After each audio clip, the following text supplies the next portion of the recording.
السلام علیکم ورحمۃ اللہ وبرکاتہ. میرا نام راجہ ضیاء الحق ہے اور ایک بہت ہی عجیب خبر اور وہ یہ کہ جی کامسیٹس یونیورسٹی اسلام آباد میں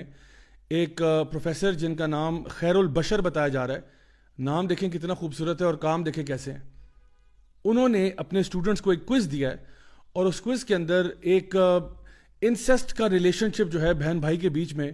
اس کے بارے میں بات کی کہ جی 300 ورڈز میں آپ اس کو بیان کریں کہ آپ کو یہ ایکسپیرینس کیسا لگا, اس کے بارے میں آپ کی رائے کیا ہے, آپ کے تاثرات کیا ہیں. اب یہاں پہ بہت سی باتیں کہنے والی ہیں, تو سب سے پہلے تو جو گڈ نیوز ہے وہ آپ کے ساتھ شیئر کر دیتا ہوں. وہ یہ کہ یہ جو معاملہ ہوا ہے اس میں پہلی بات تو یہ کہ معاملہ سچ ہے, اس میں کوئی رومر والی بات نہیں ہے کہ یہ واقعہ نہیں ہوا, ایسا ہی ہوا ہے. لیکن اچھی بات یہ ہے کہ ان کو فوراً سے پہلے فائر کر دیا گیا. ٹیچرز کی ایک کمیٹی بیٹھی جنہوں نے بیٹھ کے فوراً سے ان کو یونیورسٹی سے باہر نکالا, بلکہ نہ صرف باہر نکالا, ان کو یونیورسٹی سے بلیک لسٹ بھی کر دیا گیا. یہ واقعہ جو ہے یہ 5 جنوری 2023 کو پیش آیا تھا جب ان کو فائر کیا گیا. اور لیکن ابھی سوشل میڈیا پہ یہ بات چونکہ تھوڑا لیٹ پہنچی ہے تو اس لیے پچھلے ایک آدھ دن میں بہت زیادہ ہنگامہ مچا ہوا ہے. سو دا گڈ نیوز از کہ not only has he been fired but he has also been black listed and he has been cooked out of the university which is a good thing. اصل سوچنے والی بات یہ ہے کہ ایک بندہ انگلش لینگویج کا پروفیسر لگا ہوا ہے ایک بڑی ریپوٹیبل یونیورسٹی کے اندر, وہ یہاں تک کیسے پہنچتا ہے؟ دیکھیے کسی کے ماتھے پہ تو نہیں لکھا ہوتا کہ وہ کون سے ایجنڈا پر چل رہا ہے, وہ کون سی بلیفز کو لے کے پھرتا ہے, وہ کتنا میسڈ اپ ہے سائیکولوجیکلی. یعنی کسی کے چہرے پر تو یہ نہیں لکھا ہوتا. اب وہ جو اپنے کریڈینشلز اس نے پیش کیے ہوں گے اس نے وہی بتایا ہوگا کہ بھئی میں فلاں یونیورسٹی سے پڑھا ہوں, میرا بیچلرز ہے, ماسٹرز ہے, پی ایچ ڈی ہے, جو اس کی ایکسپرٹیز ہیں وہ بتائی ہوں گی. لیکن اندر سے اس کی ذہنیت کیا ہے یہ تو وقت ہی بتاتا ہے. اور ایک اور چیز میں آپ کو بتاؤں, کیونکہ میں خود بھی یونیورسٹیز میں پڑھاتا ہوں, تو جو کوئز ہوتا ہے نا کلاس کوئز, یہ کلاس کوئز کسی سے چیک نہیں ہوتا. یہ ٹیچر کے اپنے ڈسکریشن پہ ہوتا ہے کہ وہ کس طرح سے کوئز کو آگے پیش کرتا ہے, کس طرح سے آگے پریزنٹ کرتا ہے. لیکن جو مڈ ٹرم ایگزامز ہوتے ہیں اور جو فائنل ایگزامز ہوتے ہیں, ہاں وہ پورے یونیورسٹی کا ایک میکنزم ہوتا ہے جس کے تھرو وہ گزرتے ہیں, ان کو دیکھا جاتا ہے, چیک ہوتے ہیں, اسکروٹنائز ہوتے ہیں, اس کا پورا پروسیس ہوتا ہے. لیکن جو کلاس کوئز ہوتا ہے یا کلاس ورک ہوتا ہے یا ایون ہوم ورک ہوتا ہے, وہ بار بار جا کے وہ ڈپارٹمنٹ سے ویریفائی نہیں کروا رہے ہوتے. تو یہ اب بچوں کے اوپر, اور میں بچوں کو خراج تحسین پیش کروں گا جنہوں نے فوراً سے جب ان کو کوئز ملا انہوں نے اس کو یعنی الرٹ ہوئے, انہوں نے الارم بیلز بجائیں اور انہوں نے جو اتھارٹیز ہیں ان تک بات کو پہنچایا اور پھر اس کے بارے میں اپروپریٹ ایکشن لیا گیا. یہاں پر ایک اور سوال یہ پیدا ہوتا ہے کہ جو آج کل ہم بہت دیکھتے ہیں شور مچا ہوا ہے LGBT ایجنڈا اور یہ سارا کچھ, یہ جو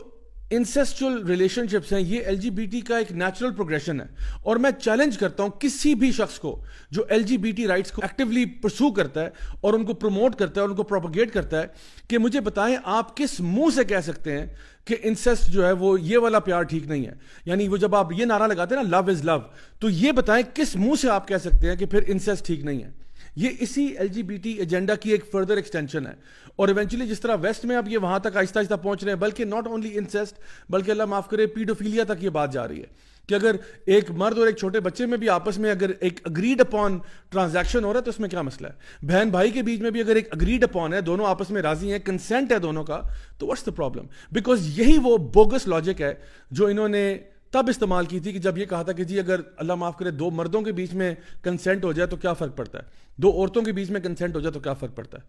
یہ وہی لاجک ہے جو ان کو یہاں تک لے جاتی ہے کہ وہ کلاس روم کے اندر آ کے یہ بات کہتے ہیں کہ اگر ایک بہن بھائی کے بیچ میں رشتہ ہو جائے اور کنسنٹ کا رشتہ ہے, کوئی نئی چیز ٹرائی کرنا چاہتے ہیں تو اس میں کیا ہارم ہے. اللہ معاف کرے کس برائی کی طرف ہمارا معاشرہ جو ہے وہ جا رہا ہے. تو اب وقت آ گیا کہ ہم لوگ خود اس پہ ایکشن لیں اور اللہ تعالیٰ جزائے خیر دے ان تمام لوگوں کو جنہوں نے اس کے اوپر اپروپریٹ ایکشن لیا, ان کو باہر نکالا, ان کو بلیک لسٹ کیا. اور اب ہماری سوچنے والی بات یہ ہے کہ کیا ہمارے اسکولوں میں وہ ایک تربیتی نظام موجود ہے جو بچوں کی تربیت کرتا ہے کہ وہ آگے جا کے جب بڑے ہوتے ہیں اور ٹیچنگ جیسے آنریبل اور نوبل پروفیشن میں آتے ہیں تو